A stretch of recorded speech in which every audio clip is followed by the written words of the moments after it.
ভাই একটু দাঁড়ান।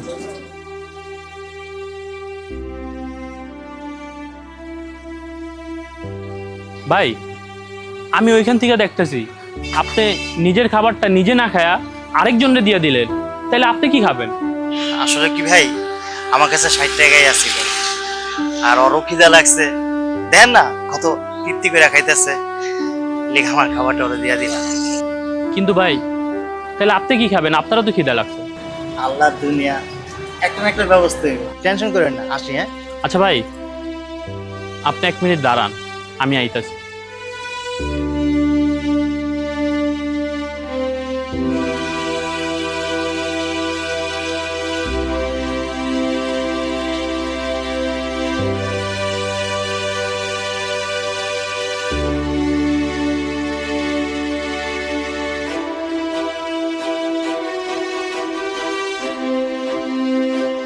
ভাই এটা আপনি খান। ভাই, আমার কাছে তো টাকা নাই। আরে ভাই সমস্যা নাই, এটার টাকা আপনারা দেওয়া লাগবো না। আর এটা না, আপনার যখনই খিদা লাগবো আপনি আমার হোটেলে আয়া খায়া যাবেন, আপনার কোনো টাকা দিতে হবে না। কি কইতেছেন ভাই, আমার আপনি চিনেন না জানেন না, এমনি খাইতে দিবেন? এটা হয়নি ভাই আমি মানুষ চিনতে ভুল করি না, যে নিজের খাওন নিজে না খায়া আরেকজনের খাওয়ায় পেটে খিদা রাইখা সে অবশ্যই ভালো মনের মানুষ। আর আপনি একটু আগে কইলেন না আল্লাহ আপনারে দেখবো, আল্লাহ আমারেও দেখবো। আপনি খান।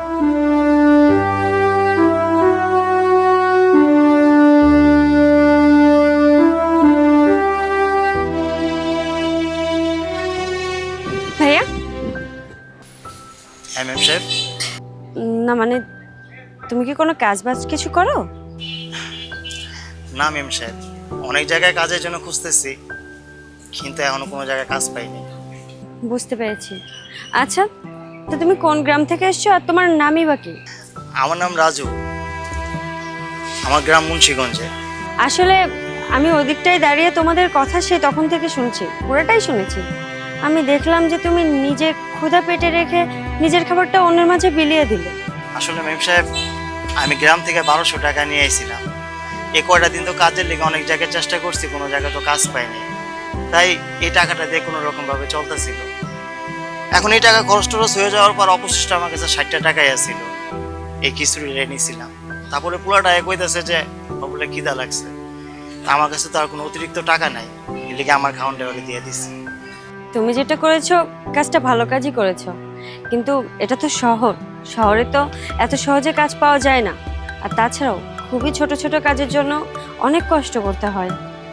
তুমি তো গ্রামে ফিরে যেতে পারো, তুমি বরং গ্রামেই ফিরে যাও। আসল কথা কি ম্যাম সাহেব, বাপ মায় তো অনেক স্বপ্ন নিয়ে শহরে পাঠাইছিল 2টা পয়সার লিগা।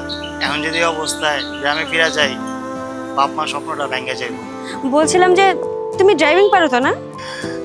মোটামুটি পারি ম্যাম সাহেব, তয় মাটি কাটার কাজ, গদ্দর পরিষ্কার করার কাজ আমি খুব ভালোভাবে করতে পারবো। আসলে কি বলতো, আমার একটা পুরানো বাংলো আছে যেখানে কেউ থাকে না, আমিও খুব একটা যাওয়া আসা করি না।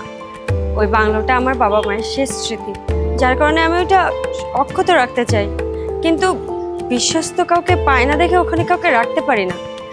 তবে আজকে তোমাকে দেখে আমার মনে হলো যে তুমি এই কাজের জন্য পারফেক্ট।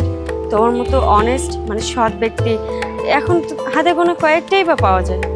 আচ্ছা, তোমার যদি কোনো অসুবিধা না থাকে তাহলে আমি তোমাকে আমার ওই বাংলো বাড়ি দেখাশোনার জন্য কাজে দিতে চাই।